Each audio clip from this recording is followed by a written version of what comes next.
Hello everyone and welcome back to Melek'le channel. Today we're making homemade cheese rennet. Once you watch this video, you won't ever need to buy industrial, chemical-filled rennet from outside again. All you need to do is watch this video until the end, gather the ingredients I show you, and you'll be able to make your own natural cheese rennet at home. I hope you enjoy it. Our main ingredient today is calf abomasum. Right now, the one I'm using is calf abomasum, the part known as şırdan. I've used it before, and this is actually my second batch using the same piece. Good news is you can reuse the same abomasum up to 3 times. This is my second time using it, and today I'll show you how well it still works. Now for the other ingredients, we need 1 cup of dried figs, 1 cup of dry beans, 1 cup of salt, and here I'm using a large Turkish tea glass for measurement, not a regular water glass. 1 cup of dried grapes, raisins,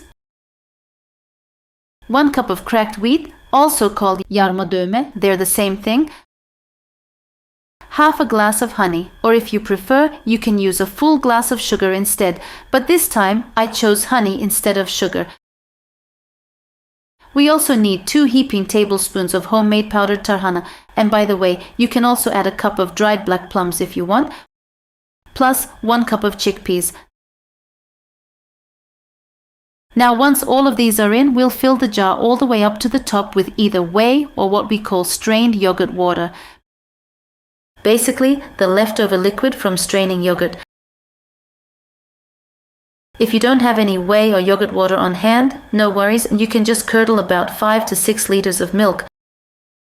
Right now I'm working with 5 liters because I'm making a big batch. Depending on how much rennet you want to make, just curdle that amount of milk, let it cool, and use the water that settles underneath the curds.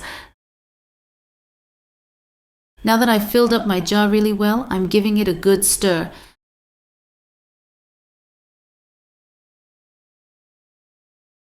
After that, I'll seal it tightly, place it in my pantry, and stir it every single day. And while you're stirring, make sure to talk to your rennet friends. Tell it what you're making. Tell it you're creating a strong, beautiful rennet for cheese making. Whatever good energy you have inside you, pour it into your words. Because when your rennet understands what you're trying to create, it'll reward you by becoming even stronger and more effective. Now 1 day has passed, and when it's time for the first stir after 1 day, here's what it looks like. As you can see, after just 1 day, it's already changed a little. It's looking a bit whiter and it's starting to shift slowly towards a yellowish color. Tiny bubbles are just starting to form. By the way, the whey I used for this batch was half fresh and half slightly sour. Because it was a little sour, the fermentation process kicked in really fast, but since this is my second time using the same piece of Abomasum, I let this batch ferment for a full month. If you're using a brand new piece of şırdan for the first time, 2 weeks is usually enough, but for second time use like mine, definitely let it sit for a full month because the potency is a bit lower the second time around. I keep giving it a gentle stir with a wooden spoon, seal it back up and return it to the pantry. Now this is what it looks like after about 5 or 6 days. As you can see, it's foamed up quite a lot. When you open it, you can even hear a little fizz, like the sound when something ferments. You'll also notice lots of little bubbles and foam forming on the surface. This is a great sign. Over the course of those 6 days, I stirred it every day. Here I've only shown you a couple of stirs, but in reality you should stir it gently once a day, especially until it starts to smell slightly sour. After that, even stirring it once every 2 days is fine, but in the beginning, for 5 or 6 days, stir it every single day, friends. Now, dear friends, the time has come to strain my rennet. It's been exactly 1 month. During this time, the ingredients doubled in size and expanded. First, I'm using a strainer to filter it, and then I'll pass it through cheesecloth. I didn't start directly with the cheesecloth because the mixture has a lot of particles, and it would be very hard to strain through cheesecloth straight away. That's why I first filter out the bigger pieces, then I'll strain the liquid again with cheesecloth. It'll be much faster that way.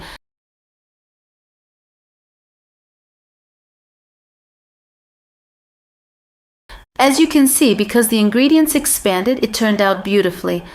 The color of the rennet is also amazing, absolutely perfect. And like I told you before, I won't reuse this for a second or third time. Instead, I'll remove the remaining pieces, clean them, and dry them again to use for making a fresh batch of rennet.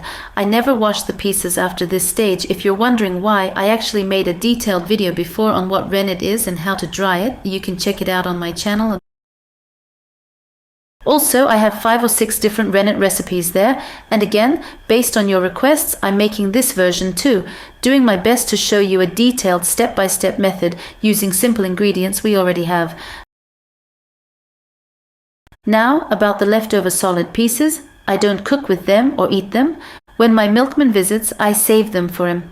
He has cows, small livestock and chickens, so I give him these leftovers once a week for his animals. If you want, you can also give them to stray animals or anyone you know who has farm animals. Now as I strain it through the cheesecloth, you'll notice, because I used figs, grapes and even homemade dry tarhana, there are tiny bits of skins and seeds inside. I didn't want those tiny bits to mix into my rennet. I wanted it to look clear and clean, which is why I'm straining it through cheesecloth too. If you only use a basic strainer, all those little bits end up inside the rennet and later on, they mix into your cheese.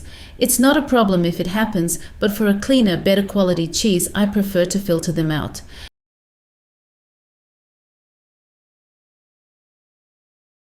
Now I'm going to show you how effective the rennet turned out. I'm taking about 2 or 3 tablespoons of the rennet and adding it into raw milk that's at 33 degrees Celsius, about 91 degrees Fahrenheit. You can use cow's milk, goat's milk, sheep's milk, even buffalo milk. It doesn't matter. After adding the rennet, I stir it well and then cover it up tightly.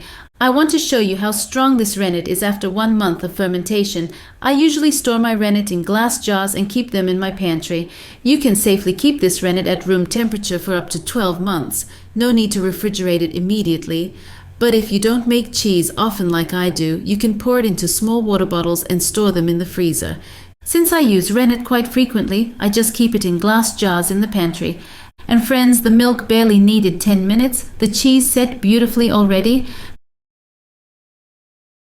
By the way, if you noticed a fly passing by in the video, don't worry. Every time I work with raw milk and natural rennet, flies always show up in the kitchen. It's a good sign.